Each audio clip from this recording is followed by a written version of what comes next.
In this movie, I'll show you how to create what's known as a compound path, which is when you combine multiple path outlines into one.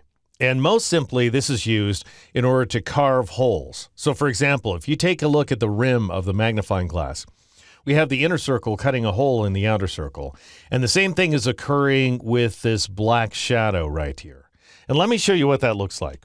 Go ahead and switch over to this document, and it appears I made a mistake. I went ahead and created these two circles on this guides layer, but that's great because it gives me the chance to show you a very fundamental technique. I'm going to go ahead and partially marquee those two circles with my black arrow tool, and notice I now see a little blue square over here in the layers panel. That square represents the selection.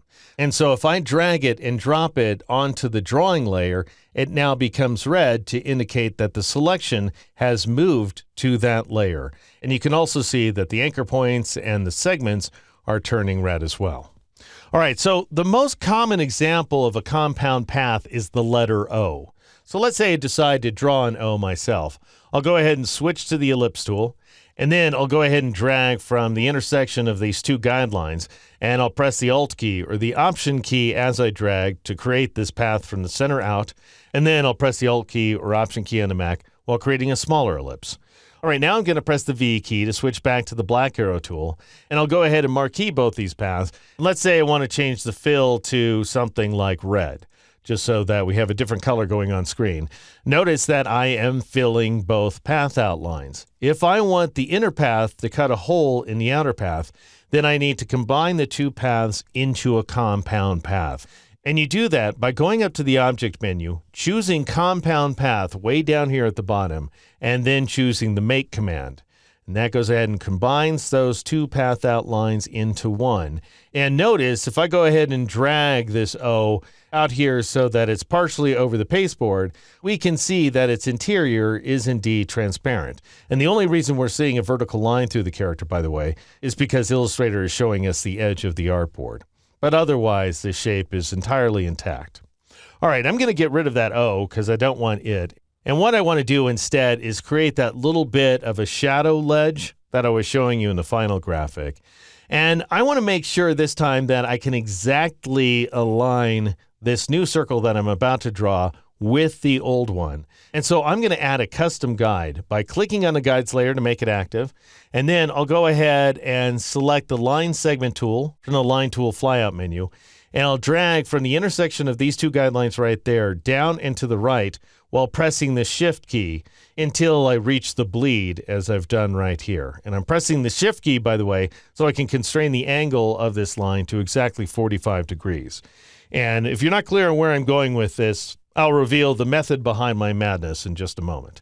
All right, now I want to convert that line to a guide by going up to the View menu, choosing Guides, and then choosing Make Guides. And I now have a custom guide at 45 degrees. All right, now I'm going to click on a drawing layer to make it active once again, and I'll select the ellipse tool, and I'm going to drag from the intersection of this inner circle and this diagonal guideline. So this point right there, and I'm going to drag up and out.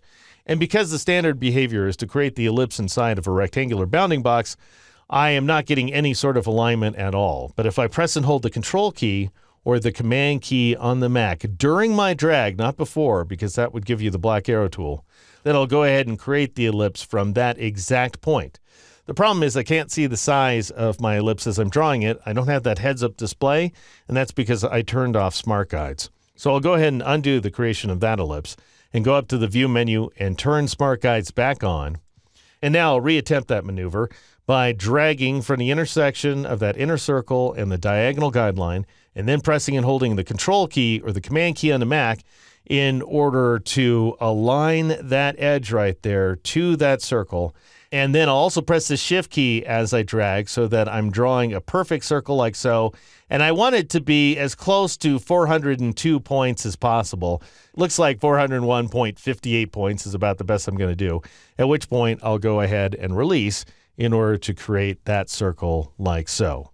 And be sure, if you're following along with me, to release the mouse button before you release the Control and Shift or Command and Shift keys. All right, now what you want to do is switch back to the black arrow tool, which of course you can get by pressing the V key. And I want you to click on this circle right there, the inner circle, because we're going to be using it twice. And so anytime you want to use the shape twice, you need to copy it before you put it in play. And so with that shape selected, I'll go up to the Edit menu and choose a copy command, or you can press Control-C or Command-C on the Mac. All right, now I'm going to shift-click on the circle I just created, and I'm going to fill both these circles with black by clicking on this first swatch on the left-hand side of the control panel and choosing black. And now, of course, I want the inner circle to cut a hole in the relatively outer circle. And so I'll go up to the Object menu, choose Compound Path, and choose Make, and the deed is done. The thing is, I also want this outer circle, this guy right here, to have its inner circle cut out of it.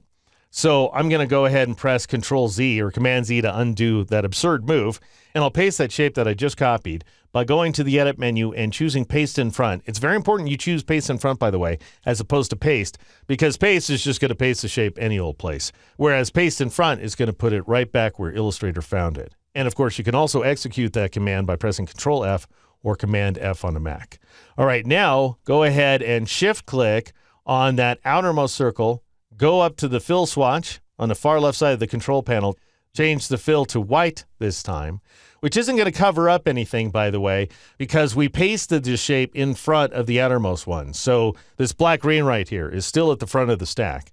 And so now I'll go up to the Object menu, choose Compound Path, and choose Make in order to combine those two shapes together. And just to confirm that we have what I said we would have, I'll go ahead and drag these paths out into the pasteboard, and you can see that we now have a white ring with the innermost circle cutting a hole in the outermost one. And having proven that, I'll just go ahead and press Control-Z or Command-Z on the Mac in order to put those shapes back where they belong. And that's how you create compound paths, which allow one path to cut a hole through another here inside Illustrator.